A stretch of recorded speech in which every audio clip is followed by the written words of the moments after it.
Hello everyone. Today we will see how to solve class imbalance problem. So first let us understand what exactly class imbalance problem. Specifically whenever we deal with any machine learning algorithm and we want to solve classification problem, then this particular class imbalance problems arise. So let's take one example. Suppose we want to solve classification problem if we have chest x-ray of a patient, then can we identify that a particular patient have COVID or not?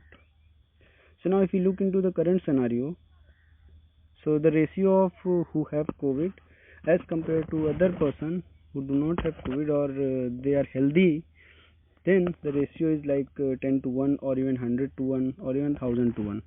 So let us consider one example. Suppose we have 5 x-rays, and out of 5, so here we have 5 x-rays, and out of 5 we can see like 4 are healthy and only 1 have COVID. So now let us see how this exactly impact in our training of the algorithm. So let's see this example. So suppose we have binary cross entropy loss, so that is explained as minus log p y equal to 1 as given x. So let's take one example here. Suppose here we have 8 patients. Out of 8 patients, these 2 are unhealthy, let's say they have COVID, and others are healthy. Now let's start with the initial probability. Suppose we are putting all have 0.5 probability, that is the output of our algorithm. Then we consider the error. So we calculate the loss from this probability with this formula, and we computed the loss for all persons is 0.3 based on the predicted probability. Now we compute the loss for healthy and unhealthy. Then we computed loss for healthy is 1.8 and loss for unhealthy is 0.6, which clearly mentioned that our algorithm is highly focused towards the healthy and very less focused towards the unhealthy, and this is known as a class imbalance problem. So a big question came in our mind, how to solve this problem, because this is not only in the healthcare domain. For example, we are trying to solve the problem of fraud detection. So fraud happen in the bank very like there is very less chance to happen a fraud, and there are most of the transactions are correct transactions. So means the data, or you can say the data we have, that is completely imbalanced. We have thousands of examples which are correct transaction, and we have only few examples which are the fraudulent examples. So then how to solve this problem? So there are various ways to solve this problem. Let us consider one by one. So the first method is weighted loss. Can we give more weightage towards which occur less and give lesser weightage to them who are occurring very frequently? So let's see how to do it. So we already know we have this loss function, and here we add two terms, wp and wn. These are the weights for this loss, and how we compute these loss. For wp we say number of negative divided by number of total, and wn number of positive divided by number of total. So let's see how exactly this is able to balance our problem. So let us see the previous example. We have 8 examples, or you can say 8 data points. Out of 8 data points, 6 are healthy and 2 are unhealthy. Again, we starting from the beginning. We have all probabilities 0.5 predicted probability from the algorithm. Then we compute the loss. So before computing the loss, we computed wp and wn. So as we know, 6 are healthy out of 8 and 2 are unhealthy out of 8. So we got wp equal to 6 by 8 and wn equal to 2 by 8. So then we computed the loss, because this factor is added into the loss. So we computed all the losses and find the final loss of each of the patient. Then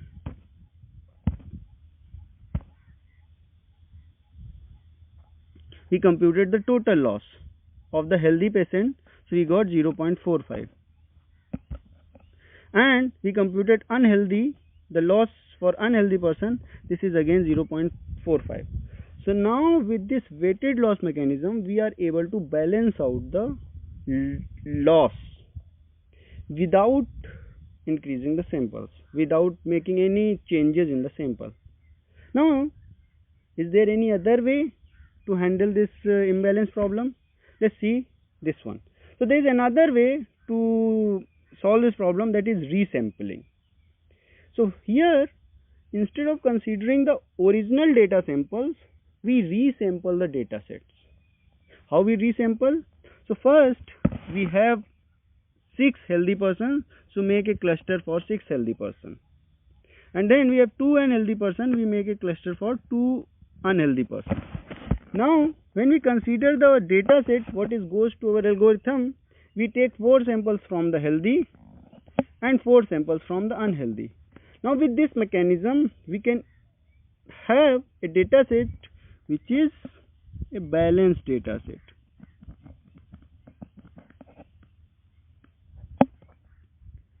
So now we have solved this problem.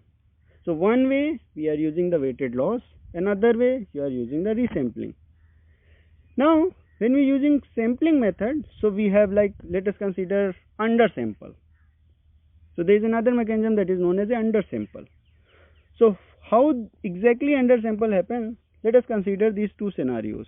Suppose we have two classes, class A and class B. So in our case, class A is the unhealthy and class B is the healthy. We have 100,000 samples for unhealthy and 10,000 samples for healthy. So then we pick the entire A as an unhealthy sample. Then from B, class B, we picked 1,000 samples only. Randomly we picked 1,000 samples. So then what is the problem here? So the major problem here, why we cannot do undersampling? What is the problem in the undersampling? So it is clearly visible in undersampling that our 9,000 samples, or you can say 9,000 data points, is not useful at all in our training. Is really this is a good way? No. So then what we can do? So we can use the ensemble method. What is ensemble method? Instead of creating only one data sample which contain 1,000 healthy, 1,000 unhealthy, we create 10 different samples. And in each 10 different samples, we have 1,000 healthy from the set B and 1,000 unhealthy from the set A. Then in another set, what we'll do, we will take another 1,000 sample from B, and then we have same 1,000 from A. Then again we'll take 1,000 from B and 1,000 from A. Then again 1,000 from B, 1,000 from A. Now with this we create even larger data set, and all the data will be used from the sample B. Then we have another method. Do we actually do ensemble? Not always. If there is a possibility, we can do oversampling with the help of data augmentation. So there are some tools to perform the data augmentation. Now what exactly data augmentation will do? They will create more data. So let us consider one example. Suppose you have a chest X-ray, right? Now in this chest X-ray, what we can do? We can just change little color in the background, or we can put a left shift or right shift, or we can make more in the corner. We can scale up, scale down, zoom in, zoom out. With the help of these data samples, we can create more data samples of the minority class. Then we have a balanced data set. We'll take entire majority class and the oversampled minority class data. There are some methods for these samples. With the help of SMOT and another method, we can create more data set. Now how algorithmic point of view, or how algorithm can so one question, can algorithm handle this situation? So yes, So let us consider one example, that is XGBoost, one of the very famous algorithm for the classification problem. So suppose we have 10,000 samples from B and 1,000 samples for A, then what we'll do, we will put this factor into the algorithm, scale underscore post underscore weight, and this automatically take care the situation, that imbalance problem. So now we can say we have variety of methods to solve the imbalance problem. First, we have weighted loss. Second, we have a method where we do the resampling. Third, we can do undersampling. Fourth, we can use the in-sampling method. Fifth, we can use the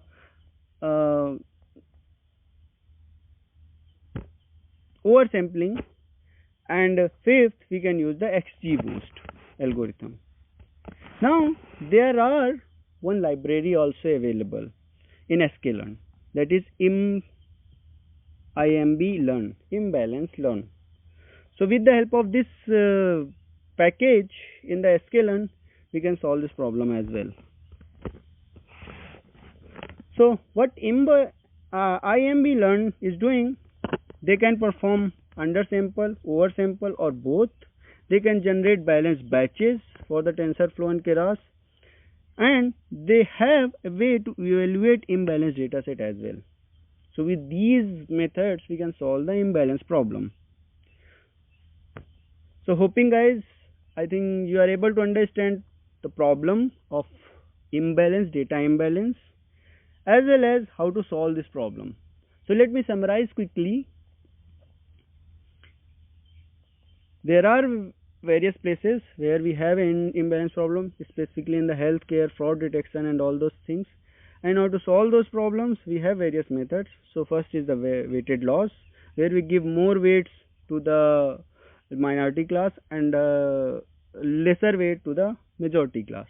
Then we have resampling method, where we make the cluster of positive and negative and then equally sampled from positive and negative, so we have a balanced data set.